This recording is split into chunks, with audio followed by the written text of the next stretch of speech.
Good morning. This is another episode of Dualistic Unity Raw. I I'm still kind of reeling from yesterday, honestly. Not just yesterday, but the weekend as a whole. Everything since Virginia Beach has been just, rocking my socks off, as it were. And wow, just in general. But I wanted to comment a little bit on the conversation that we had yesterday because see, to me it often feels and we've talked about this, how I am the center of my universe. And to me, there's me and the reality that I perceive to be separate from me. And that mentality, that way of existing in the world where there is very little sense of disconnection whatsoever, is very much like sitting in a room that you could call eternity. And so you're sitting in that room, and every once in a while you talk to somebody, and they become present enough, and they talk to you, and they walk into the room, but then they leave, and that's it. And that's normally the whole thing. But every once in a while, you run into people who kind of come into the room and leave the room, come into the room and leave the room. Sometimes they hover around the room. Sometimes they dabble back into the room, and more or less, it's just this this process of feeling out what it is to simply be. And most people run from it. They don't come back to the room, as it were, because it's uncomfortable. Andrew, I feel like for the last 2 years, you have been dabbling with the prospect of the room, as it were. And yesterday, you more or less just went, yeah, okay, fuck it. I'm in the room. Here I am. Let's just fucking shoot the shit now. It was almost, it felt decisive, is where I was going with this, because it just felt like all of a sudden you would hit a point where you're just like, yeah, that's enough of that. That's I'm just gonna fucking do this because it seems to be where everything's pointing, and I feel like I've just been beating around the bush. That was my feeling yesterday. Just wanted to communicate that. Hello, everyone, and thanks for joining us.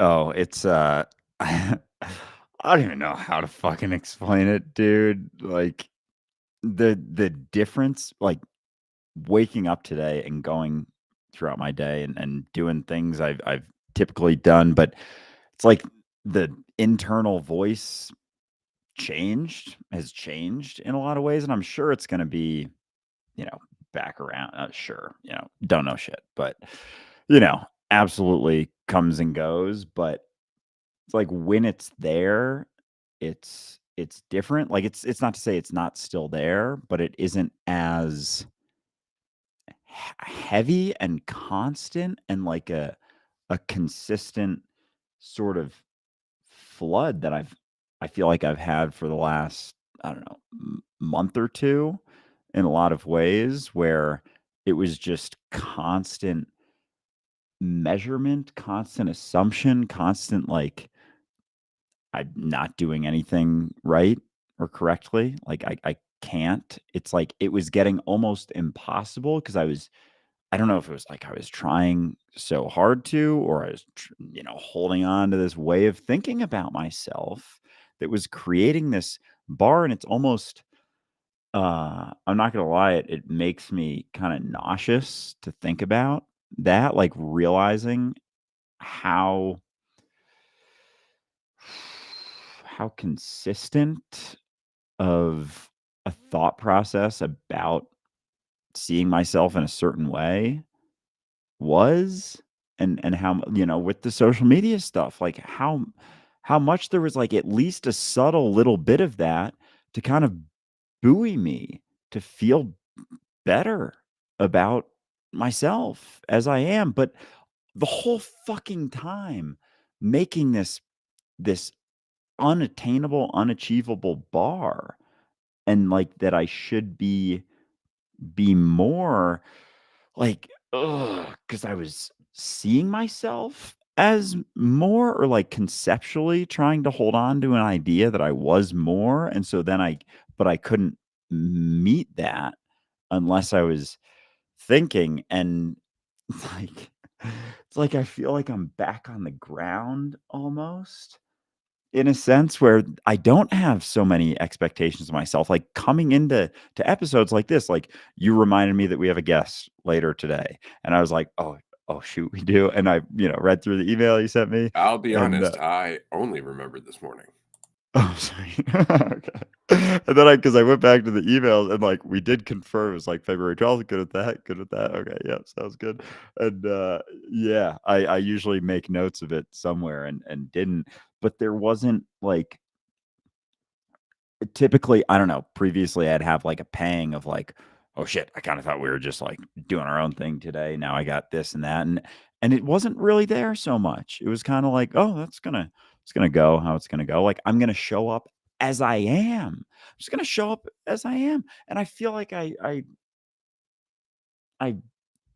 like almost see myself differently in the sense that I'm not seeing myself in a way quite so much. I'm not constantly like, even constantly wondering how I look or how I seem or how I'm coming across, it just isn't there so much. The consideration about because, I've talked about working out and how I realized it was like vanity, but it was very much maintaining a perspective of like how I am right now instead of looking into my own mind all the time. Like as long as I have some perception, some consistent sort of thoughts about myself, I'm I'm looking into the external as opposed to the internal. And I have been feel and that comes and goes. It comes in weight. It's not like I feel like I'm constantly looking into my own mind, but it's like what do I mean by that exactly?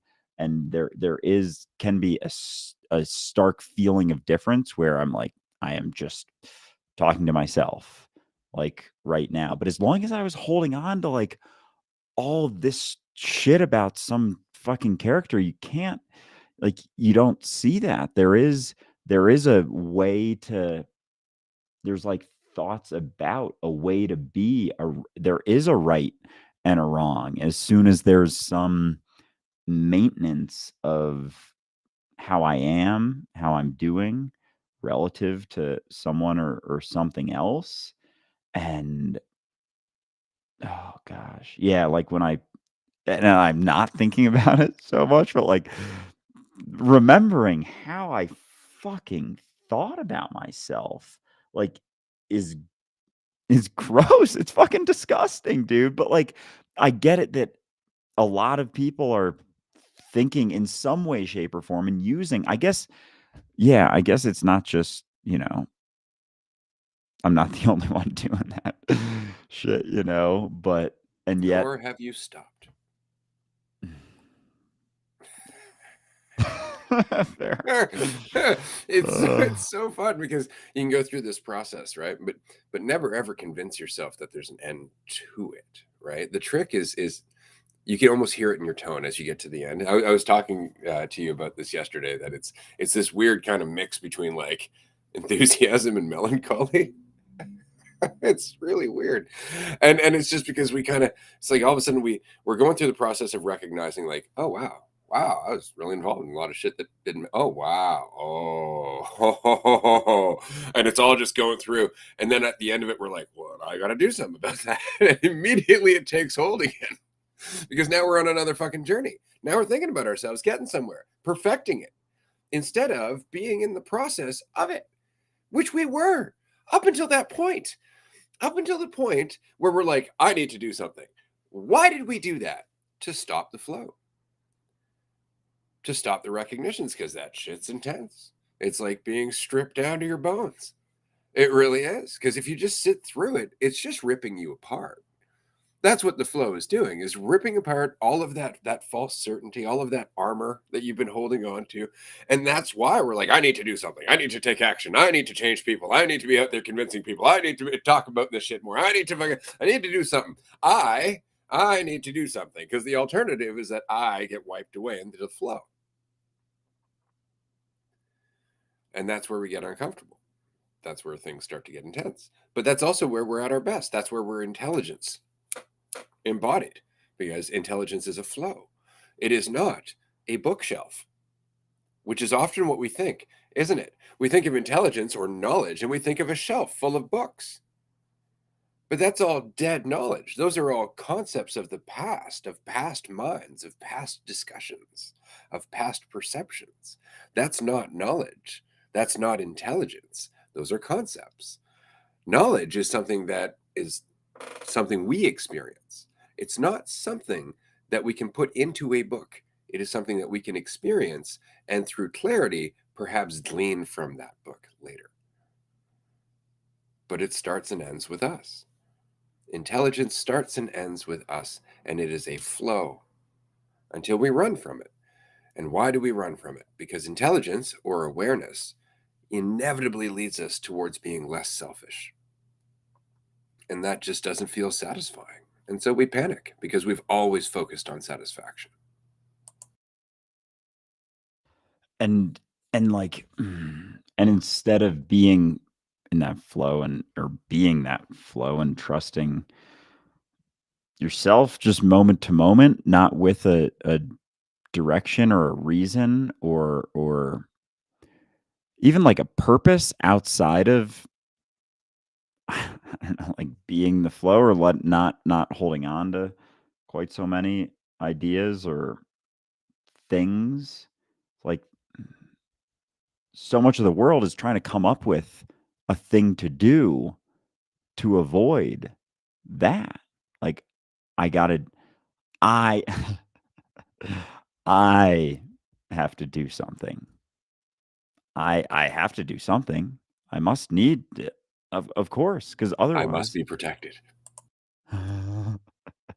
because otherwise I'm not doing anything. It's like, have you ever been not doing anything? Because there's so much happening all the time, unless you try and cut yourself off from that. And as you do almost like buy into this idea that nothing is happening right now. So you try and do something and then you miss all the things that were happening when you thought nothing was happening because maybe it was harder to think it meant something about you when you were just paying attention, like looking at your mind, then it doesn't mean anything about you that you're that you're thinking about or trying to build or trying to protect or trying to maintain. And yeah, fuck, man, I was holding back a lot of stuff, a lot of like insights because I felt like I had like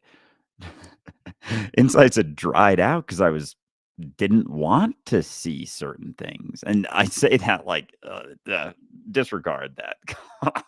But like there is a component of that where when you hold off, letting go of certain things, then you put up a wall for yourself. And like all you see is this wall because the wall is me and the wall is what I want or don't want. And it's like based on what? Based on zero certainty. It's still not based on any certainty at all because you don't get that. It's still just as much assumption as any other, roll of the dice sort of deal. And it doesn't guarantee anything because there's nothing guaranteed beyond, you know, anything. Like nothing is guaranteed, period. And I'm getting so much more of a sense too of just fucking like looking at the world and like what's going on, not in a sense of like necessarily anger or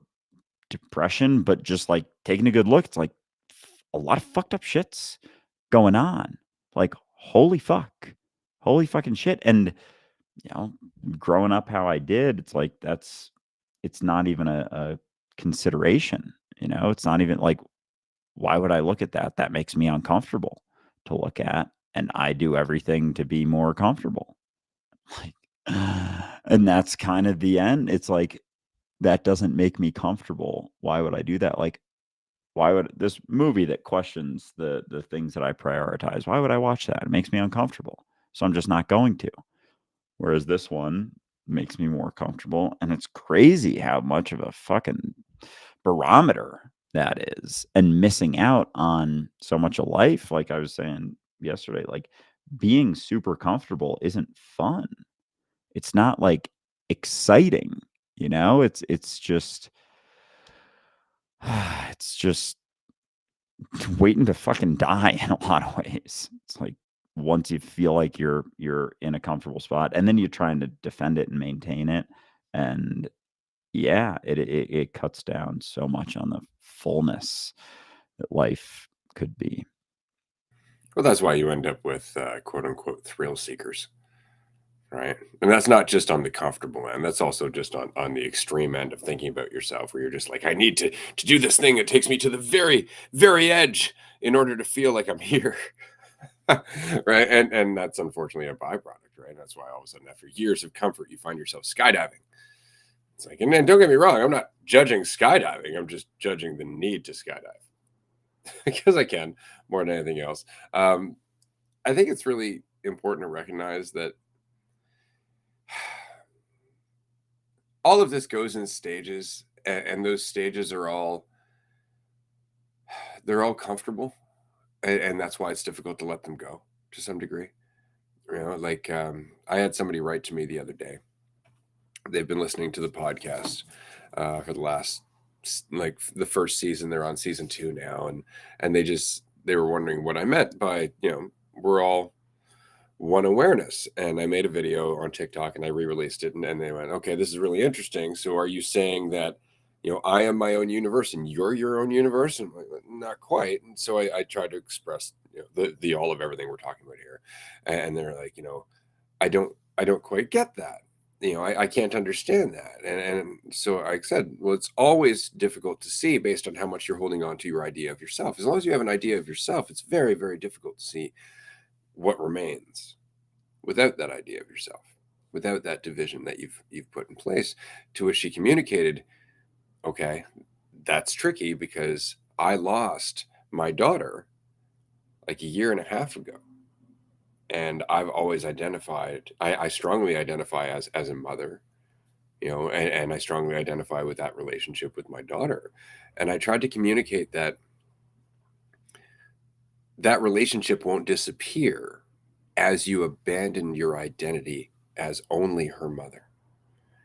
It will deepen. It will become something else entirely, because then it goes beyond just that mother daughter dichotomy, that mother daughter relationship, to the recognition that you are each other, that your continuing to exist is honoring her existence in the most profound way possible, because you are the same. You are the same awareness. But so long as you are a mother or a daughter, a son, a brother, or a friend, it makes it very difficult to recognize the reality of unity, the reality of the ever present connection that will never go away. But it's difficult because that identity is so comfortable, because we put so much value in it, and because our society does as well, that we don't recognize that it's actually a superficial layer on a much deeper connection. Oh, without a doubt. And it and so much of that holds off other perspectives too. Like any idea that we have of ourselves, like, holds off a lot, because that I whatever idea you're focused on, like, is just a little bit of it, and you don't see all the others. You're not, as you think you're being self-honest when you're holding on to an idea. It's like you're being self-honest maybe about one perspective of a million, but while you're looking at that, you're not gonna see all the other potential things that could inform your decisions, like how you actually are, like, even how you actually wanna live your life, because it's like a superficial sort of lens about how to how to live life, period, not how to live your life, but how to live life, and there's, like, a right way to live life as each role that you hold on to. And so, like, if you're holding on to a bunch of roles, that's, like, very narrow sort of way to live life. Like, it narrows down your options and what you do or don't jump into, what you do or don't talk about, what you do or don't express, as opposed to they're like it's like they're all sort of barriers or little cutoff points to direct you into a way of acting that isn't free.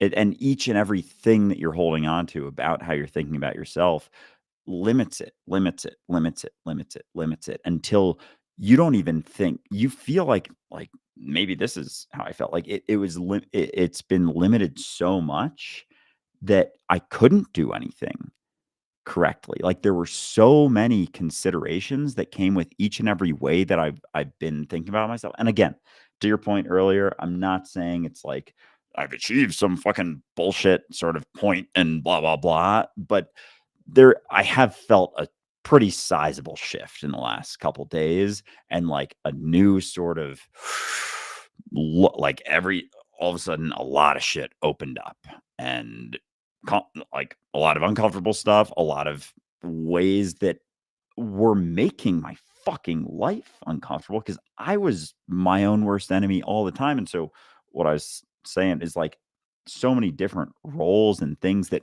aren't even they're almost directly contradictory, a lot of them, I think, in a lot of ways. Like every perspective is to a degree, like they don't it's not like they cohesively sort of line up. And so there couldn't be a way that I could act that wasn't incorrect according to some way that I think about myself. And as opposed to not so much, then it's just how I'm acting is how I'm acting. Like it is what it is, which seems so basic that, you know, how you're acting is how you're acting. You can't act any differently. It's what you are. It's what you're expressing right now. And like, who are you to say that there's something wrong with it?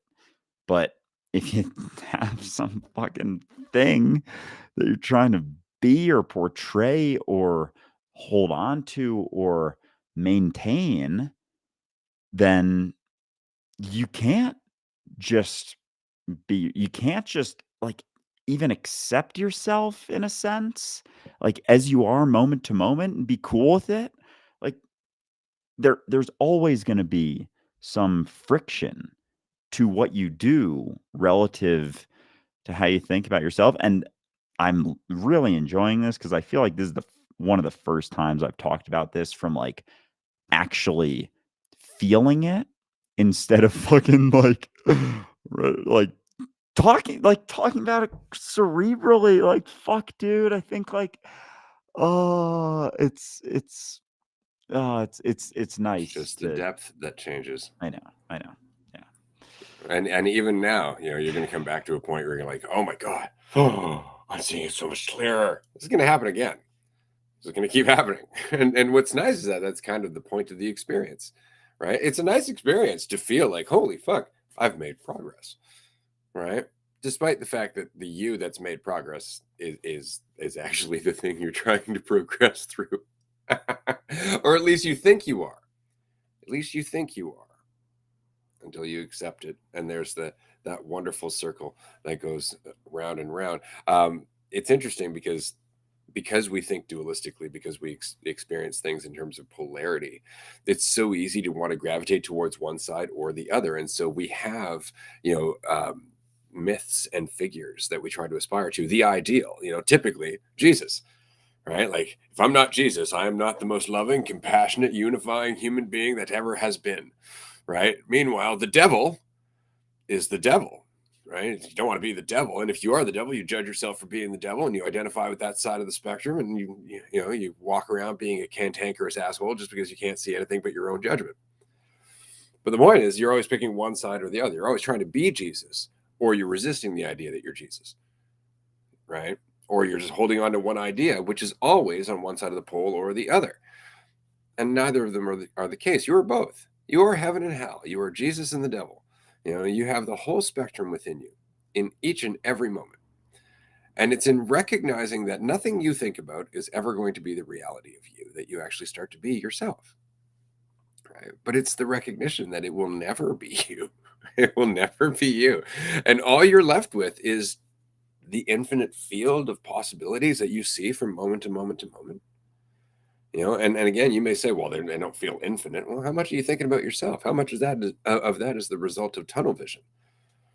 All right. But I want to tie this back for a moment, just because this is kind of what I was doing before we started this episode. I was uploading something, and Andrew's like, what are you doing? And I was like, well, I want to share this because the reason I find this so funny, and I had this conversation with somebody recently, um, is because, frankly, we really do have this idea of what it is to be either Jesus or the devil. And so I've created this series of images.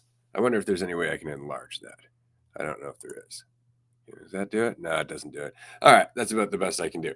The point is we've created this series of images of Jesus and the devil, and they're not at odds. They're playing a game, and people are laughing around them. And the reason that they're playing a game and they're not at odds is because they are necessary reflections of each other. In order for there to be a Jesus all glowing, there must be the image of a devil that's in darkness.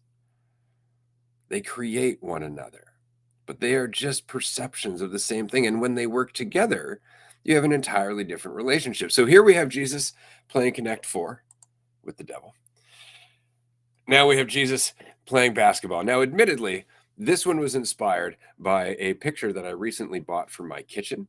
This one here, though, I just thought it was goddamn funny because Jesus looks like he's just a sore, and the devil looks like he's at the disadvantage, but he doesn't look like he's not having fun. Then we've got hockey. And what you'll notice here is that the devil just happens to be playing for the New Jersey Devils, which was not intentional whatsoever. What else do we got? I'm going to show the whole thing. Fishing. I love this one. Jesus and the devil on a fishing trip, laughing at the absurdity of everyone thinking that they're at odds. Oh, yeah. Soccer. Here they are playing soccer. I hope everybody's catching this on video, by the way. And if you're listening to the podcast, I highly recommend you go and check out the YouTube version of this episode because these images are awesome, in my humble opinion. Here they are skiing. Isn't that nice? Look at them. They're just grooving. Admittedly, the devil should be wearing more, but he's the devil, so he's probably not very cold. Here they are playing console games. Hell yeah, having a great time. Found some pants also. That's nice. Exactly. That was nice. Crocheting.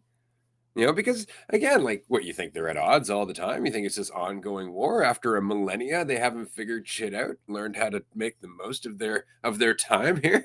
They're playing tennis. Somebody actually wrote to me on Instagram and said, the devil's ripped. You got to share his workout routine. Here they're learning carpentry together because, of course, Jesus is a carpenter, so he's teaching the devil how to make a table. Thumb war. This is probably one of my favorites. They're playing Chinese checkers in ancient China. Oh, yeah. Here they are in a band together. I love the fact that the devil is playing a drum set that says Jesus. And he's fucking shredded, dude. He's so shredded, man. Well, look, it's because he's doing all the rowing here. See, the devil's doing all the work in this one. Yeah. Oh yeah, so here they are doing karaoke. I showed this one to Amanda. She's like, I love the fact that Jesus is like holding the mic for the devil because they're doing a duet. I think that's great. Oh yeah, that's fucking awesome. They're bike riding. The devil's got the sickest bike in my opinion. Oh, just looks like they're racing. Jesus looks a little bit competitive right there. Because he would be, right? Yeah. This one's great. Here they are skydiving. And the devil Jesus looks has stoked. No parachute for Jesus. None. Fixing up the old car. Of course, it's got to be a vintage car. Oh yeah. Foosball. Hell yeah. I love this one. Somebody on Instagram wrote to me and they said, please explain this to me. My Scandinavian mind can't comprehend it. What does Scandinavian have to do with anything? I have no idea. I thought it was. Oh, here they are grooving to a magic show. I think Jesus is just making them all float there. Exactly. And the devil's having a great time. And then they both look really relaxed and all of these. Now we have the most epic pool game. I love that image for sure. And what's funny about this, because I had this conversation, and it's like, why is this so funny to you? And it's because I was raised in that Christian mythology. I was raised in that dichotomy, in that duality of heaven and hell, good and evil, God and the devil, all of that shit. And it caused so much of how I thought to be polar like that, that now I find it just funny that there's no way they could be polar. There's no way that they could not be just two sides of the same coin, that they necessitate one another. And so I find the images to be just awesome. And it's because you're not sure what to do with them, because there's nothing there that isn't according to the Christian mythology. I mean, any Christian in the world is going to say that, Jesus is going to, beat the devil at Chinese checkers, though none of these images imply that anybody's winning. Right? But of course, they're going to be like, yeah, and he'd be awesome at it. Right? The devil would be also good at it, though. And they'd recognize that the devil would be like Jesus's, most optimal opponent. Right? And is the adversary. So that's all those images do, except they take out the rivalry, they take out the conflict between them. It's like, yeah, they're playing their parts, but they know they have to play their parts. And so I love it because it's just a little bit blasphemous without being totally blasphemous. And that makes me laugh all the more. So at the moment, there are 21 of these images. There will be more. And eventually, I will release the entire series onto our Patreon page. I absolutely love it because, and I like how it's very hard to come up with something that would make you angry as a Christian, because it's like they shouldn't be hanging together even. It's like, why are you keeping why do you think Jesus can't handle do you think Jesus can't handle interacting with the devil? Do you think he has to, like, just shun him and, like, turn the other cheek?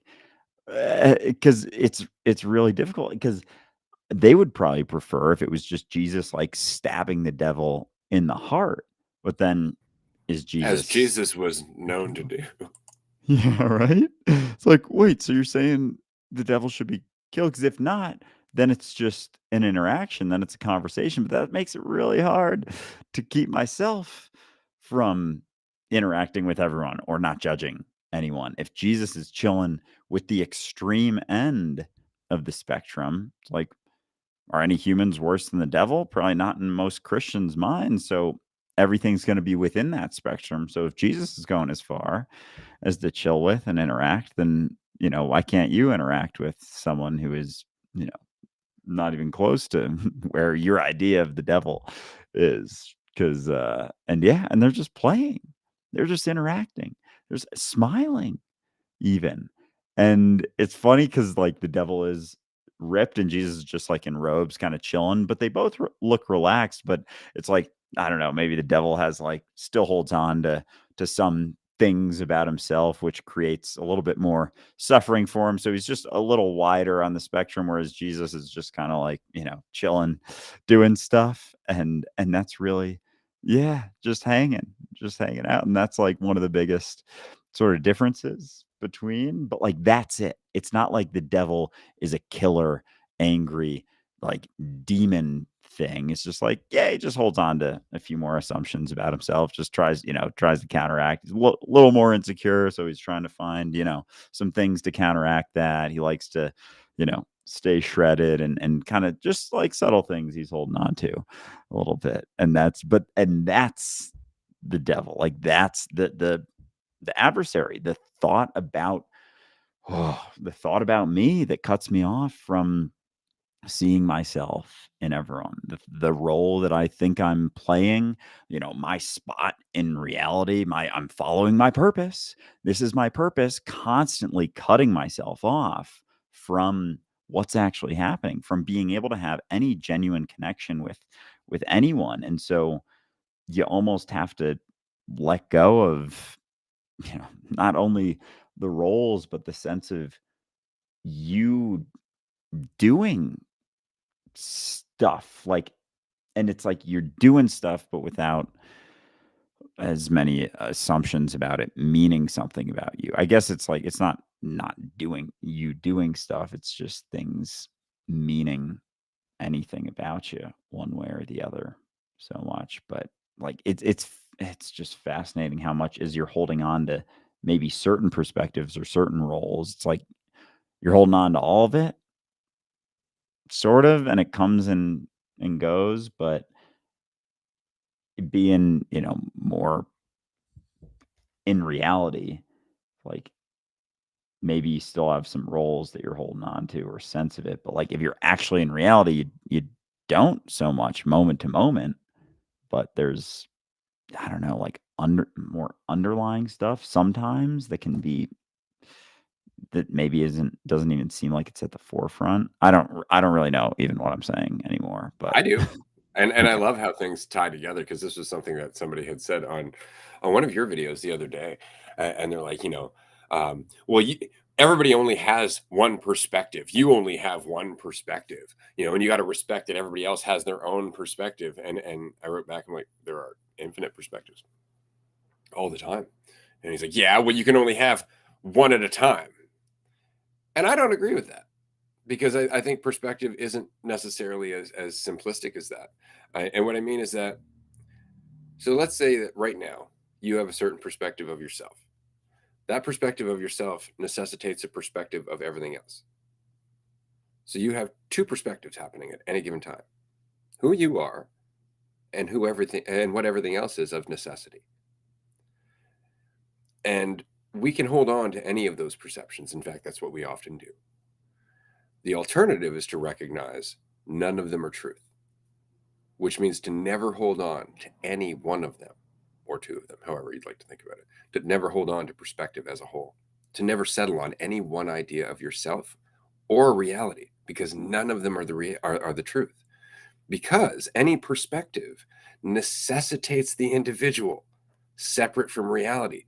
Perspective it, perspective absolutely requires the observer to feel separate from the observed. That is perspective, right? And we can get caught in any of them, or we can be the experience of them moving fluidly as we be existence. But that's the trick, is not holding on to any of the perspectives as truth, because they're all just fragments. They're all just, one angle of an infinite diamond. Yeah, and with that, like perspectives and like opinions, even like my opinion about something, like there are points that we hold on to those very, very, very tightly. Like my opinion of a certain thing, a certain person, a certain situation, a certain, you know, my opinion of what's best for me. Even like all of those reinforce my perspective. It's my perspective of reality. And I've had conversations with people where, they believe that their perspective of reality is, they'll say, like, is my reality? It's like, yeah, but it's not reality. It is, but it's not. And so and I was kind of like thinking about this a little bit yesterday, maybe just like that my perspective of reality is my reality, but what do I mean by me? And so it's just my perspective. It's just a perspective, a constantly shifting perspective if you let it be. Like it can be consistently shifting and kind of like flowing through and like all the perspectives of, the ways that you could think about yourself or the thoughts that come and go. It's like having certain thoughts or certain more consistent thoughts almost makes it harder to let things keep going and flowing. It's like putting up a wall to the flow. Like my perspective of myself, my opinion of what's going on, yeah, very much so gets in the way of that. And so if you're holding on to certain roles or thoughts about yourself or how you fit in to reality, there's going to be walls there. Like it's going to be harder to even just have moment to moment interactions without making assumptions about that. Because if you have assumptions about yourself, every interaction, there's going to be an assumption that almost comes with it by design. Like, did I measure up? Did I measure up here? Did I measure up here? Am I doing enough here? Did that go right here? Fuck, dude. I feel like I like almost got pulled out of my body and was like, take a look. Take a look at what's actually not actually going on, but like here's some other perspectives that you've been in the way of. You've very much been in the way of because you've been holding off and like it felt like something that had been building for it wasn't just the last 3.5 years, it was for a, a long time, like a lot of my life, just not wanting to look at like deeper assumptions about myself. But that goes, a component of that goes back to fucking birth, and the roles assigned at birth, and it all feels like it can come sort of cascading together, and it's like fucking beautiful and and just fascinating how I almost didn't think I didn't part of me thought that I was just going to be that way for the rest of my life. Like the internal suffering, I didn't even realize that I was fucking have been feeling has been fucking intense, like day to day, moment to moment, waking up in the morning, like, and I guess it's cool that, we film stuff and post stuff because like it's documented, but like I didn't realize how much I was doing it to myself by holding on to sense of how I was doing in the world, like an assumption. And yeah, mm, yeah. And again, I just want to say, I understand. Absolutely, totally, completely understand how this feels. On the other hand, we always think it's like I'm holding myself back. It's like, yeah. And on the other hand, you're giving yourself the opportunity to develop faith in other ways, faith in yourself. Because none of this is simple, especially when you have a lot of doubt. When you rely on an idea of yourself for years and years and years and years and years, you don't realize how much you rely on that idea. And that idea is always threatened. And so you're always either leaning or running away just because you're relying on this idea. And so you have to go through these little steps to remind yourself you don't need the idea. Like you jumping onto social media was a big part of challenging the idea of yourself, and then going out through the other through that, developing another idea of yourself habitually, and then challenging that, and then doing it again and challenging that, and then doing it again and challenging that. Each and every time, what you're really teaching yourself is that you don't need that idea of yourself. So you're undercutting the commitment to the idea of self actually having the payoff that you thought it did or you wanted to think it did each and every time. This is the beauty of disillusion. This is the wall. Is that you keep coming to a new identity. You keep coming to a new idea of yourself. Now I'll fucking do it. Now I'll have control. Now I'll get to happiness. Now people will like me. Now I'll find, God and connection and all that shit. And then it just leads you right back to that state of mind that you have to defend. That's wearing you down and cutting you off until inevitably you're like, oh fuck, I just give up. Like, I'm just tired of chasing these ideas. And then you go, ah, really? Like, and it was like it was there the whole fucking time that you've been draining your own energy, committed to something that ultimately would never pay off. I talk about this in Discover Transcendence as the loop that compulsive gamblers end up in, where they make a bet, they lose, so they double down to chase their winnings. Right? They're like, oh, I'll get there eventually. If I just keep doubling down, if I just keep doing it more, if I do it more often, if I do it faster and harder, if I do it better than everybody else, eventually I'll get that payoff. And that's what most of us are doing with our ego. Most of us are doing with the idea of self. We're just chasing it. Eventually it's going to pay off. Oh, no, that one didn't pay off. This one didn't pay off as being the manager of this. This one didn't pay off as being richer than other people. Now I'll find a spiritual one. Oh, this one didn't pay off in being higher consciousness. Oh, no, this one didn't pay off in ascending to 5D. It's all just another fucking drug that is the idea of self. And until you finally just let it run its course, until you just go through it and recognize, oh, fuck, I just keep ending up back here. You never finally come to the point where it's like, oh shit, there's another option. Because you forgot. You got so caught up in chasing the idea of self that you actually forgot entirely that you didn't need to do that and didn't always do that. And that's when you start to remember what life is all about. You start to remember actually where you were as a child, who you were underneath all of that idea of self. And you start to actually get some recollection of where all that shit started. But that doesn't make the habit go away.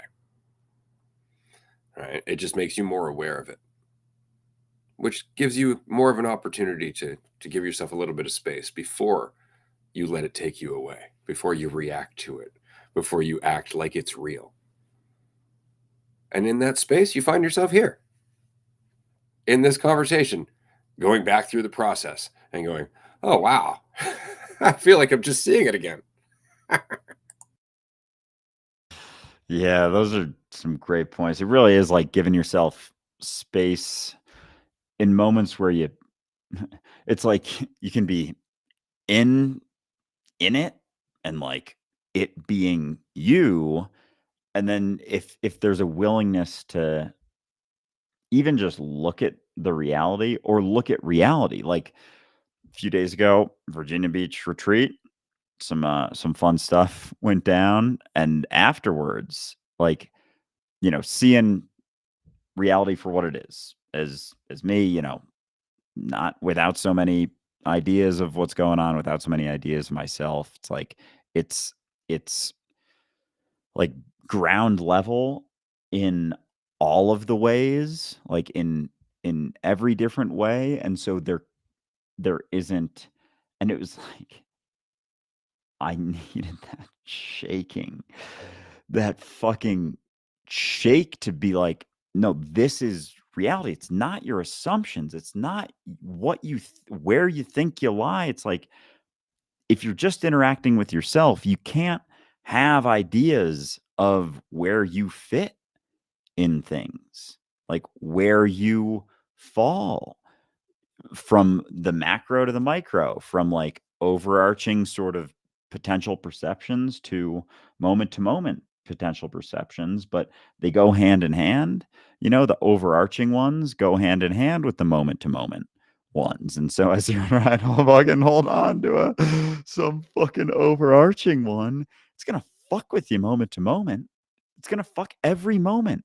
Every moment to some degree is going to be fucked. You're not going to be tapped in. You're not going to be sensitive to what's going on. You're not going to be as aware. And I'm not saying like you're not going to be aware and not going to be sensitive. It's just like less so. It's all on a spectrum. There is no fucking absolutes in this conversation ever. And like that can seem frustrating sometimes if you want some sort of like, I want something. But then at the same time, it's like it's not frustrating at all, because then it's always in that flux. It's always in those spectrums, and it's kind of cool in a sense because it comes down to you holding on, like, and being more willing to be honest with yourself about certain perspectives, or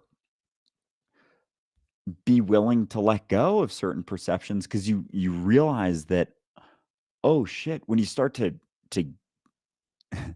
to even just talk about things like this, I don't I don't know, the last couple of years, like, you even get a sense that, oh, maybe this isn't exactly who I am. Like, the little tiny shift that I had that I thought was like, life changing, because it was in a sense a couple years ago when I was like, yeah, I know. And I discount that. It's like, no, because only because in that moment I thought like that was it. Like, oh, this weight was dropped. I felt like I was fucking floating for a week or two afterwards, and it was just like all freedom, no responsibility whatsoever. And so it wasn't just because it's all informing, like it's all informing your experience. And it's like, to be free right now, you can't hold on to so many roles. And what I mean by free, again, not black and white, it's just like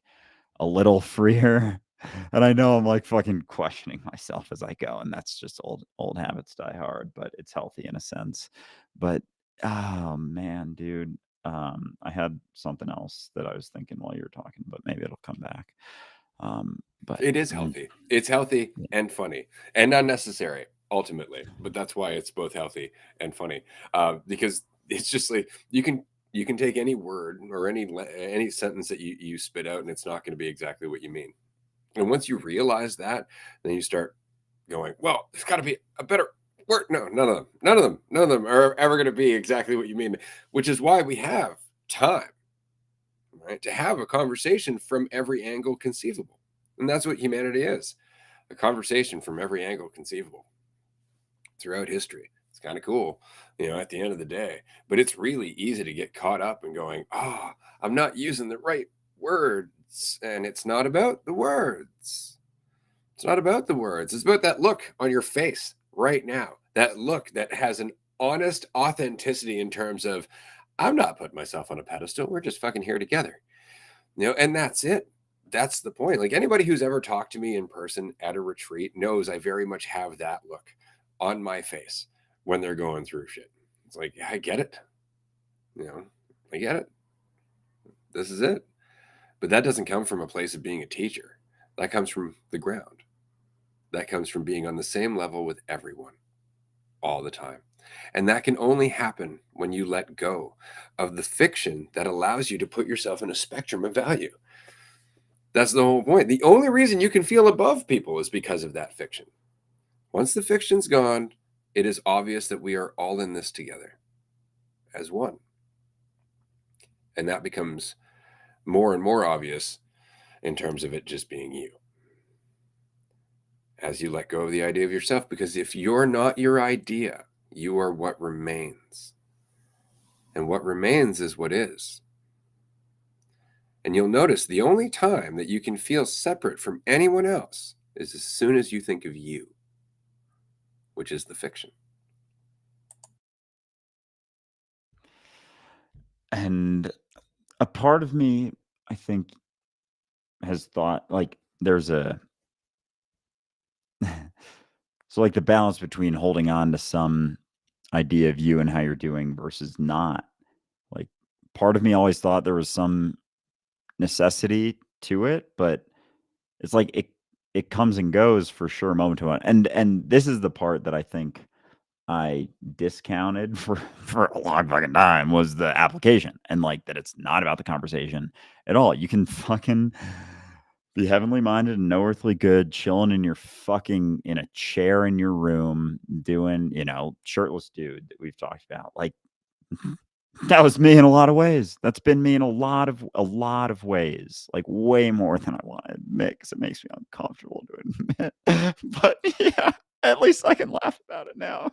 And again, there's still that because, like, oh man, like it's so fucking relatively so fucking easy to talk. And again, it's not because like it's still even as you're having a conversation about this, like letting go of certain things, like even that, there's a discomfort to that if you really, really want to hold on to it. But it's it's super possible to hold on to a lot of stuff while talking and kind of like kind of being totally full of shit in a lot of ways. Totally full of shit. Like I think I brought that up like 2 weeks ago on a call, and I was like, "You ever get the sense that you like you're kind of full of shit?" And like it is to a degree all the time, but I've been chock full of shit. I've been full of a lot, and I'm hesitant to even say that, but I got one okay, for you. go for Krishnamurti, the messenger is always a traitor. it. Yeah. Mm. Okay, so with because you've said that one before, I'm a little bit curious in in the sense of like the messenger Why? because it's a messenger, Because it's a like message. to someone else. Because it's a message. Because you Yeah. are talking to someone else in dualistic concepts. You're immediately participating in the illusion to begin with, and you are actually totally being a traitor to the point. And that's why I love that. Krishnamurti, man. That dude was awesome. Good old Krishnaji. And that's a great point too, because like I've now like there's almost a sense of feeling like you're in reality, like actually in reality, instead of trying to conceptually sort of let go of yourself and cut while the whole time cutting yourself off from reality. Like I very much feel like, you know, in a dualistic experience. Like I'm interacting, I'm talking to Ray right now, but at the same time I'm talking to myself, and everyone commenting is myself. But you can absolutely think like, oh, it's you're not what you think, like, blah blah blah, just kind of go through the Rolodex of responses without and and completely discount experience, like the both ends of the spectrum, the dualistic of the unity wall, while almost like, if you don't want to admit experience itself making things more dualistic, like, not that, but you know what I mean, like on the spectrum, it's like, oh, I've let go of all of my fears and doubts, and I'm actually totally good now, and yeah, I'm not what I think I am, and blah blah blah. Like, there goes all that responsibility, and further and further and further cutting yourself off, but admitting like, yeah, no, there's absolutely experience. It's the only way to experience unity is via that. And it's both and neither, and it's equally both and neither. Like, there is absolutely a fullness to this experience. And if you want, like with, the non-dual teacher sort of mentality, like, oh, there is no me. It's like, who the fuck is talking right now? And it's a shirking of responsibility, because it's all you, and it's not what you think. Because if there is no, it's just energetic contractions, and there is no me, and it's like, blah blah blah blah blah, whatever they go on about, which admittedly I was holding on to a lot of that sort of thinking without wanting to admit it. And it's like maintaining an underlying idea that you just buried. It's like it's under the surface a bit, still festering consistently, and just a denial of that, as opposed to being like, yeah, that's not me, but I'm me. There's influence right now, there's responsibility right now, there are still things that I'm doing all the time. I'm always doing shit all the time. It's like, what perspective is informing what I'm doing?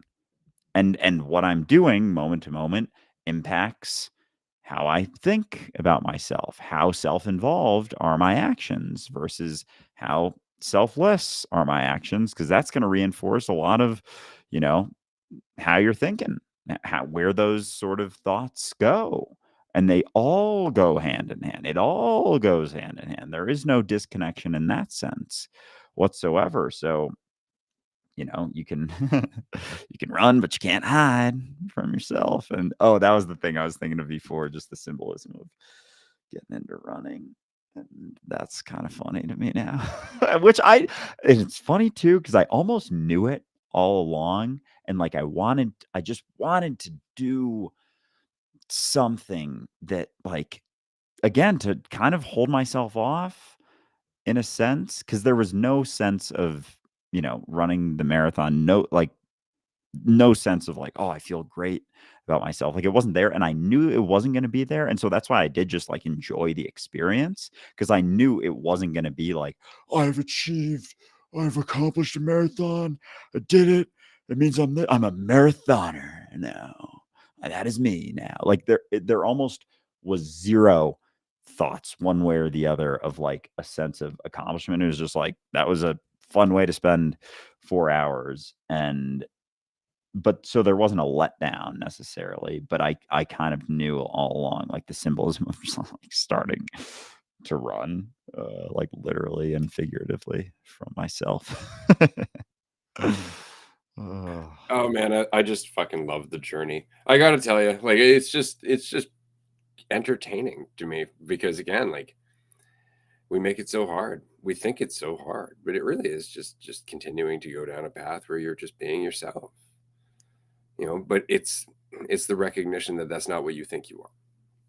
That's the trick, because immediately you let go of what you think you are, you want to form another opinion, you want to form another idea because your brain's always going to do that. Your brain is always going to do that, which is why, that radical non-duality message is so very dualistic. I just love it. It's like it's radical non-duality. It's like, well, what does that mean? It means it's not duality. It's like, that sounds super dualistic, whereas it's both. Like it's absolutely both. You are the reality of everything. You are connection, unity, embodied. That's what you are. Your experience will never be that because that's not what experience is. Experience requires division. It requires duality. It requires, the illusion of the observer being separate from the observed.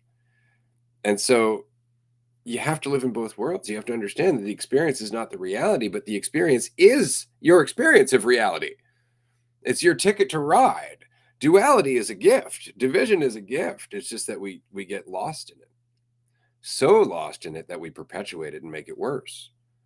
Exactly. And it's just about recognizing it, coming to terms with it, recognizing your role within it, recognizing how much sway you have on how quickly that illusion fucking blooms and becomes a giant goddamn nightmare. Because that's really it. Like you can wake up tomorrow morning and not take any of your self-judgment or your fear of other people judging you seriously by just recognizing they're not looking at you. You're not looking at them. Whatever remains is what is. Deal with your morning, one moment to another. But as soon as you decide judgment holds truth, you live in a world where you will fear judgment and judge others in kind. But it's just because you believe in it. It's because you've given it reality. You have given it reality because you are reality otherwise. And it's just so common for us to give nightmares reality in the hopes of creating dreams rather than to exist as reality in motion, watching things that you would never expect come to be and learning how to make the most of them. Oof, man. And it's like it feels like because it's so much of the world being that sort of like assuming a nightmare, trying to change it into a dream, like trying to contort the hell of me thinking about myself into heaven. And it's like, I'm getting the image of just trying to like patch up, you know, water down, like almost like spray hell, like a burning fiery hellscape with water, thinking like you're going to be able to put it out. And that's just like the hose is how I think about myself. And I can spend my entire life trying to do that and get brief cessations where it's like, oh, the flames went down. It's like, yeah, but the whole thing is fire itself. Like it's all encompassing. There's no edge, there's no border to hell. But if you're assuming, that's it, then all you're going to do is try and put it out the whole time instead of, I don't know, dropping the hose. I don't even know the second half of that analogy, how it would go, but like dropping the hose and realizing that, you don't have to fight the flames so much. Like they're there if you're looking, and they're not what you, maybe that's like the fire isn't a bad thing. Like fire isn't bad. Like assuming that hell is bad even, then you're going to have to assume that you have to put it out all the time. But if you stopped assuming something about it and that there was something wrong with the flames, then you wouldn't have to hold on to that fucking hose for your whole life. And then, like, the flames actually the whole time were getting, fueled by the water, getting stronger every time it was trying to get watered down instead of it just kind of like coming to a simmer and then allowing for growth from, like a forest fire. letting it play out then allows for the informed growth. And so much of that, I think, is the underlying assumptions about ourselves are like that forest fire we keep trying to put out. We keep trying to put out, and it keeps going back stronger and stronger and stronger. And we'll spend our whole life trying to come up with a way to put it all out, just a way to get rid of the flames instead of letting them simmer and let a fucking new forest bloom. Let something else. And like, oh God, dude, I feel like this is the first time I've actually spoken in a way that's like genuine in a long time. But it's yeah, it's fascinating the ways that we try and, put those flames out instead of just like scratching our head for a second about, is that something I have to keep doing, trying to do? Oh, I'm digging the shit out of this conversation for sure. Um, it's funny because I know I've said this before in different ways, but when you recognize it's really not about the words, then you start to recognize that the way that I am as a person, when you talk to me in general, is more indicative of my growth than the things I talk about.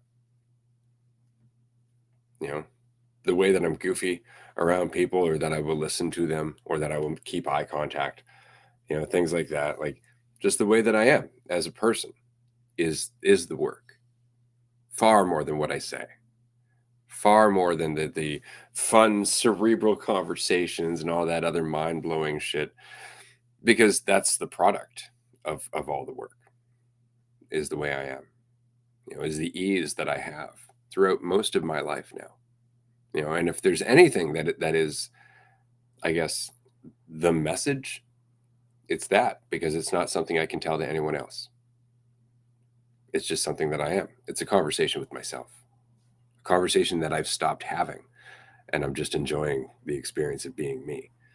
Because that endless self dialogue doesn't always have to be there, or rather, you don't always have to pay attention to it. Eventually, the dialogue just reminds you you're talking to yourself, and you can stop. So I'm curious for you, and how much time we got? What, 8 minutes? Um, because you left YouTube, and you've mentioned that sort of experience before. Did that kind of go hand in hand with realizing that it wasn't about the words, or was it like you felt like it was perpetuating more division than it was There like was a lot that went letting into that go of? insight, man. Like, walking Yeah. away from YouTube was part of it, because again, I came to the point where I'm like, who am I trying to tell? Right. And I was so busy trying to come up with the right words to get it across to other people. I'm just like, that's not good. And so I walked away, and then I started practicing in other ways. I started, like my daughter, for example, when your kid's really, really young, you can use all the words you want. They don't know them. They don't know those words. And all of a sudden you realize communication's way deeper than just language. There's tone, there's inflection, there's mood. All of that comes behind what we're saying. And then of course there was Wing Chun, where Wing Chun, it's you're not like you're not like, I'm really good at conceptualizing this move. And, you really have to feel that shit. It has nothing to do with what you're saying. And so the lesson is just expanded over time. And grudgingly, I want to add that, grudgingly, because as everybody here notices, I like to talk. Really enjoy the conversation. I love, going around and looking at things from different angles. I love, the clever turn of phrase. I really enjoy just going up and down with the emotional roller coaster that is expression. Like, it's just a lot of fun for me. But because of that, it also became something that was easy to cling to. Like, it was the point. Like, it was going to magically communicate the point to everyone, when in fact I just really wanted that to be the case because it was easier. Or at least it seemed easier. And again, it's all just perception. It's all just me putting perception in the way of what would remain otherwise. That there's nowhere to go. And there's nothing to be. There's nothing to become. You're already it. But every perception you choose will take you on a path, will take you on a trajectory through time. And that's why it's in recognizing none of them are the truth that allows you to be here in eternity, now. And that's the practice. Is just keep swimming. Try not to take it seriously. Laugh if you can. Because there's nothing that has to be said or communicated, but it's an option. It's there if you want it, but the need to, and it's funny how for me, like, that was such a thing. Like, I can now, oh gosh, like the amount of memories that have flooded back, like, throughout the last year is just insane. Like, that I can, if I think for a second, just like purposefully about a point in my life, like, I can be back there in a lot of ways and get a sense for it and almost see it from a different perspective. Like in high school, when I was, and I've talked about it a number of times, but like super quiet. I was so quiet, like so so afraid of like, anything could happen if I jump in, and how fucking like symbolic that is of just, jumping into things and doing stuff. And, that's still been in there. It was just something that I tried to cover up. Bunch of shit tried to cover up for years and years and years in all the different ways, all the different ways. And that's why it was constantly the next thing. Like, what's the next thing? Because here is where your stuff is. Here is where, if you're not distracting yourself from it, you get more of a sense of all of those things, every component of you. And if you're running from that, you're assuming that there's something that's wrong with it. You're assuming that there's an issue with it. But you know, sitting in reality, just being reality, like, there isn't anything you have to say about it. And it was just this constant sort of nagging feeling for me, like I shouldn't be acting how I'm acting, that was the thing continuing to get me to act how I'm acting. And then as the bar shifts and changes, there's more assumptions, more assumptions, more assumptions about how to act. Because every role you hold on to has a list of ways to act with it, the correct way and the incorrect way. Every fucking role, everything that you do, there's a correct and an incorrect. Every situation, if it means something about you, there's a correct and an incorrect, as opposed to just you continuing to shift and change and grow. And so I just kind of holy fuck. It's like that sort of assumption that, oh, I should be more talkative, have more things to say. Like, that's been under the surface since. It's been there the whole time. And just in the last few days, the last week, like, being willing to, look at all the things I piled on top of it in a lot of ways. And again, it's not absolute. It's like a number of things on top of it, maybe. Like, I finally have been able to look at that and be like, there's nothing wrong with that. It was a component of it.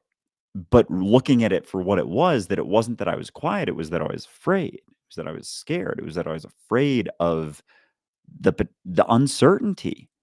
Like I've said a number of times, it's not that I wanted to be liked. I didn't want to be disliked. And the easiest way to do that is just to cut yourself off from, mitigate the potential risk and not even give someone the chance to figure out whether they, like you or don't like you. And in the whole time holding yourself back, like, I fucking discount how much weight that has been. Like, how fucking heavy Yeah. that's. But it's a universal weight. And so it's nothing to do with you. And that's the nice thing about it, is when you recognize that it has nothing to do with you being broken. It has nothing to do with you going through something that nobody else is going through. This is a universal weight. We all have the capacity to judge ourselves, to try and fit ourselves into a box, to try and feel more secure and cut off our own abilities, to actually dwindle our own potential just by virtue of trying to chase some fiction of being more. We all have that. And we all go through it. And the system, unfortunately, really perpetuates it and drives it home, because it is, again, it's the product of that mentality of needing to feel secure, needing things to be stable, needing things to be safe, needing things to be controlled and universal. And so there's a lot to be said about the system and what it reflects. As everybody here knows. And we're going to stop right here because otherwise I'm going to keep talking and we're not going to have a break before our Patreon call. Join us on Patreon if you can, by the way. It's a tier 1 call. It's only $5 a month. There's also a free trial you can join. There's a bunch of really cool shit coming up, by the way. I don't have enough time to talk about it right now, but we'll talk about it in Patreon after this. Thanks so much, everyone, for joining us. Andrew, thank you, man, because I really appreciate you coming to the table the last 2 days with, you know, as much of you as you were able to carry, really. And it's been a hell of a conversation. Everyone, have a fantastic Monday. We will see you tomorrow.